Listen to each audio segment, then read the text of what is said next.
Hi, welcome to my kitchen. One of the things that I like to do a lot is do a homemade gravy, especially if you're doing a beef roast or something like that. You always want to start with some sort of a fat. If it's drippings from the pan, great if you have that. If not, we're just going to start with a good quality butter. In a pan, we've melted this as a half of a stick of butter, so 4 tablespoons. And we've melted that. I'm just going to turn the heat back on here sort of to low. And I'm going to add 1/4 cup of flour. So the same volume of flour as is fat. So we're going to put that in there. And we're going to stir it with a whisk, and we're just going to try to get that blended in. And what we're going to try to do here is just bring this up to temp and cook it a little bit. And we don't want to cook it too long, because if we cook it too long, it'll actually burn. It'll brown. So we're just going to let that cook a little bit, and we'll wait to see a little bit of bubbles form. Then what we'll do is we will add 2 cups of beef stock. This is just some nice beef stock that I had. And it's hot, so I heated this up in the microwave. So once this gets bubbling and gets good and cooked, we're going to add this beef stock all at once into this pan. Alright, this is starting to look exactly how I want it. See these bubbles coming through the surface here? Again, I have this on low heat, but I just want to cook this for about a minute. I mean, you can stir it occasionally. Basically, you don't want this to brown.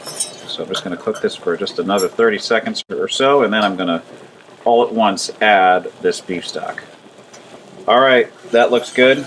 I am now going to add this all in one fell swoop, and I'm going to stir with this whisk as I go. And now I'm going to crank the heat up. Now I can come up to like medium or hot, even high if you want to. And basically we are going to cook this until it thickens. And once you've stirred this all in like this with the whisk and you've blended everything, you can switch to a spoon, which is what I'm going to do. Alright, it's been a couple of minutes. This is now starting to sort of come to a boil, and as you can see, it's already getting thicker. It's really starting to look more like what you would expect for gravy.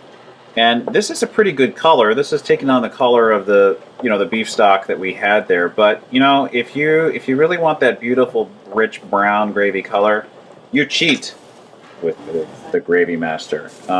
This is basically just caramel coloring and a little bit of seasoning, and I'm not endorsing this product. I'm just telling you that I use it. I mean, it works well, and they are not paying me to say this. So I'm just gonna put in a little bit. I mean, I'm just gonna kind of do it by eye, and that adds quite a bit of color and flavor to that gravy. It's really darkens it up and makes it look nice. Maybe a little more. I don't know, that's probably a total of maybe 2 teaspoons or something. Now that's already starting to look exactly like what I want it to look like.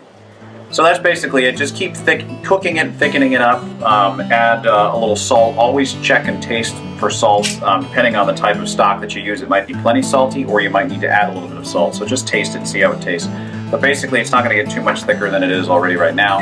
And just keep it hot, and right before you serve it, just heat it up. So there you go. Great homemade gravy.